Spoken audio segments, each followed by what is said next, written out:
So there is a story that goes back to 2019 when India walked away from the world's biggest trade bloc, that is RCEP, Regional Comprehensive Economic Partnership, fearing a flood of cheap Chinese goods in the Indian domestic economy. That moment was seen as India putting up its guards, choosing protection over participation. But today the scenario has changed. In a quiet but powerful room in United Kingdom, Prime Ministers of India and UK signed a historic trade deal, one that opens India's gates to British cars, premium whisky and public procurement. So what changed? My name is Dalit Soni and you are watching InNews by Drishti IAS. Today we will talk about India-UK Free Trade Agreement, a bold signal that India is rewriting its economic playbook. So let's start our discussion over here. So we'll be discussing the trade deal. In the recent visit of our Prime Minister to United Kingdom, they have actually signed a free trade agreement which has been in the negotiations for a while now. Okay, so that particular free trade agreement has been signed. Now we'll be talking about the point of discussions for our today's video. We'll be starting with the news and then we'll be going to the historic background. We'll be seeing that since when we are trying to get through these particular negotiations and the free trade agreement, and then we'll be talking about the benefits to India. We'll be seeing that what benefit this free trade agreement will give to India, and then we'll be seeing that what has India offered, because it's a free trade agreement, it's a deal, it's a two-way deal. So basically we have to offer something too. So we'll be seeing that what India has offered, and then we'll be talking about the future prospects, how it will impact the trade. Okay, so expected export growth. After that we'll be seeing the strategic shift and the concerns. We'll be seeing that how when we were talking about the RCEP, we were being protectionist, we were trying to protect our domestic economy. Now we have opened up our economy to UK. So why is that? And then after that we'll be seeing the concerns. Okay, in the end there will be a practice question for your prelims. Okay, now let's start with the first thing, that is your news. On 25th of July 2025, Prime Minister of India and UK has signed a agreement, and that is your free trade agreement. So basically it's a comprehensive free trade agreement. When we talk about comprehensive, that means that not only goods and services, other aspect will also be covered over here. Okay, so here you can see goods, services, intellectual property rights, IPRs, and government procurement, etc. has been included in the free trade agreement over here. Now let's move further and see the historic background. Now when we talk about the historic background of this particular free trade agreement, the negotiations began way back in 2007. Now you will be seeing that in 1990s we have gone for the LPG reforms, okay, or you can say that we have opened our economy. So that point of time we were looking for the markets as well. So we have seen EU, that is your European Union, and UK, that is United Kingdom, we have seen them as a you can say promising markets for India. So we started these negotiations way back in 2007.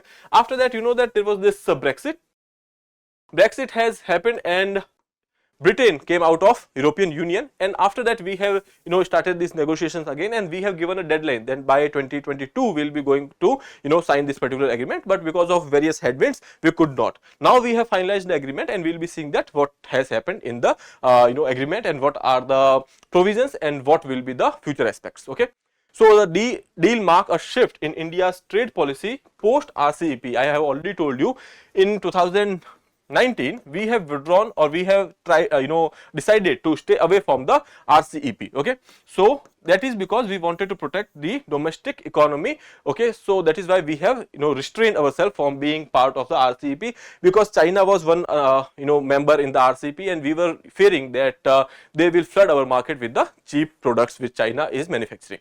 Now coming to the next part over here, what are the benefits to India of this free trade agreement?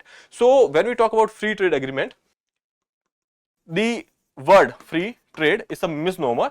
It's not free. Okay, most of the goods and services, they will see a import duty that is 0%, but there will be some aspects or some goods and services which will have a import duty, but that will be very less. Okay, close to zero you can say. Okay, and there will be this provision that in the future they will be decreasing it. So that is about the free trade agreement. Now when we talk about this particular agreement, that is your India UK free trade agreement, so we have given the market access. We have been given the market access by United Kingdom. So in which sectors? So here you can see textile industry, footwear industry, gems and jewelry, seafood, animal products, etc. So in these areas we will be having very less or near to zero you can say import duty. Then coming to the next one, growth in the food sector. When we talk about the food sector, you will be seeing that 99.7% of the tariff lines has been reduced and they will be removed. Okay, so here you will be seeing that in the food sector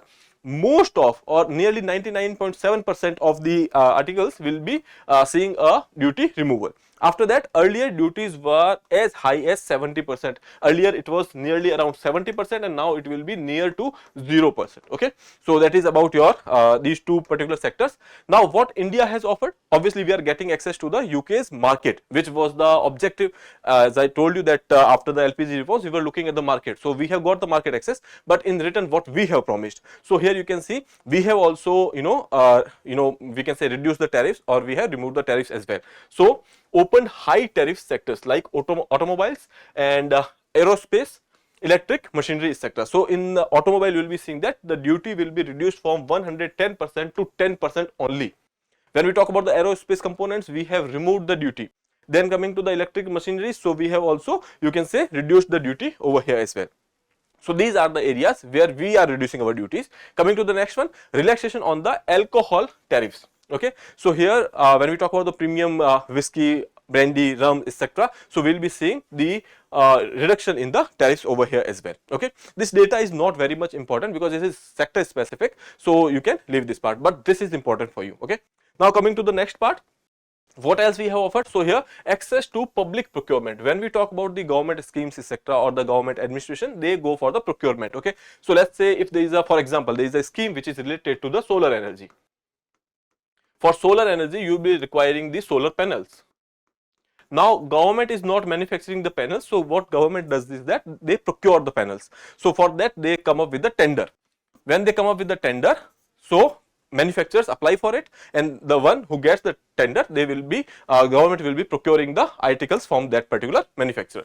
Now we have given access to UK as well. Okay, so now there is a condition, but we have given access for the public procurements to UK. So here UK companies allowed to participate in the tender processes now. Okay, now condition is that 20 to 50% local value addition should be there. Now when we talk about the manufacturing of a particular article, okay, so there are various stage of manufacturing. So we are saying that nearly 20 to 50% of that value addition should be local. Okay, the rest can be outsourced from any other country. So here you can see permission for up to 80%, because we are starting with 20%, so remaining 80%, so that can be from the foreign content as well. In that regard, you will be seeing that the China or other countries from EU are also allowed over here. So let's say there can be an issue of you can say this you must have heard about the concept, that is country of origin. Okay, so that issue can be there if there is a product which has most of the manufacturing which has happened in China, and now that is coming through you can say United Kingdom's way to India. Let's say there was this particular product, let's say APIs. Okay, so or you can say some kind of rare earth material, and based on that there is a product. 80% of the product has been manufactured in China, and now that has been sent to UK, and then from there they are sending it to India. So that issue can be there. So again, that concern of you can say protecting the domestic economy, that might happen over here. Okay, but again they will be having this checks and balances which will be there. So that is about your public procurement. Then coming to the next one, intellectual property rights. So we have given this voluntary licensing. So here we will be prioritizing the voluntary licensing. There are two kind of licenses which are there in the IPR basically. So one is your voluntary and second is your compulsory. When we talk about the voluntary, so there will be an agreement between the person who is holding the patent holder, and then the manufacturing company who wants to have the you can say this particular product so that they can manufacture it. So here it is happening with the you can say permission of the patent holder. But when we talk about the compulsory licensing over here, so in cases like when we talk about the health etc., so whenever there is a hazard, or you can say if there is a limited access is there, in that case to increase the accessibility, only aim over here is that in the poor countries or the you can say underdeveloped or developing countries, to increase the access, we are not asking for the permission of the patent holder, we are going for the manufacturing anyway.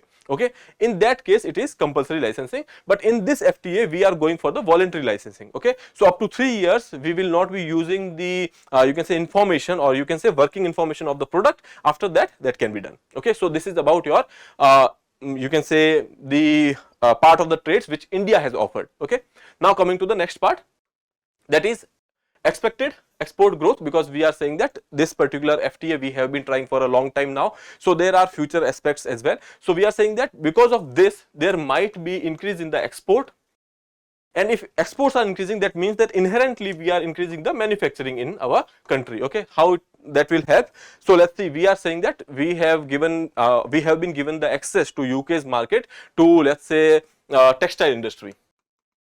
Okay, textile and footwear. Now, when we talk about the textile and footwear, these are labor intensive sectors. Okay, so they will create jobs. Okay, so that is something. So because of which manufacturing is increasing because of the market access. Second thing is that because of the manufacturing which is increasing in the sectors like textile and the footwear, which are labor intensive, so you can say that employment will also get generated. Okay, so benefiting the sectors, contributing both to employment and the exports. Now moving to the next part, that is the current data, or when we talk about the trade back in 2023 and 24, so data is saying that we are having a bilateral trade somewhere around 21.34 billion US dollar. Okay, now India is having a surplus over here. India has exported worth 14.5 billion US dollars, and we have imported, that is 8.6 billion US dollars. So we are having a surplus over here with UK. So it might help, you can say, India's in this particular FTA. Okay, now growth expected in the future as well. Obviously that was the prospect which we have kept in mind, so that you can say export will increase in the future as well. So that is about this. Now coming to the next part, that is strategic shift. I have already told you that from the you can say protection to, we have shifted to participation. Okay, so that is one thing. Policy change in the government procurement, which we have already seen. Coming to the next part, marks India's shift from protectionism to market integration, that is participation. Then India has given the biggest concessions ever. Okay, so that is there. Coming to the next one, may weaken the make in India. That is because if we are giving so much concession, that means that import will increase. If imports are increasing, that means that domestic production might get hurt. Okay, so in that case there are chances that it might hurt make in India efforts or the Atmanirbhar Bharat efforts. But again, it's a give and take, so we have to go for a calculative or balance which we have maintained over here. Then coming to the next one, could become a model for the future deals, because we are trying to expand ourselves. So we are saying that for the EU FTA or the USA's trade deals, etc., that can serve as a model. Okay, experts warn this may impact the availability of the low cost medicine, which we have already discussed, because of the voluntary licensing. Okay, so this is about the impact which it will have on our economy. Now coming to the last part, that is the practice question for you. Under the new agreement, for how many years can patent holding companies withhold working information? 1 year, 2 year, 3 year, or 5 years? So you can attempt this question and answer to me in the comment box. With that, I would like to take your leave. I'll see you in the next episode. Till then, have a nice day. Thank you. For more informative content, like, share and subscribe, and do not forget to press the bell icon to get the notifications.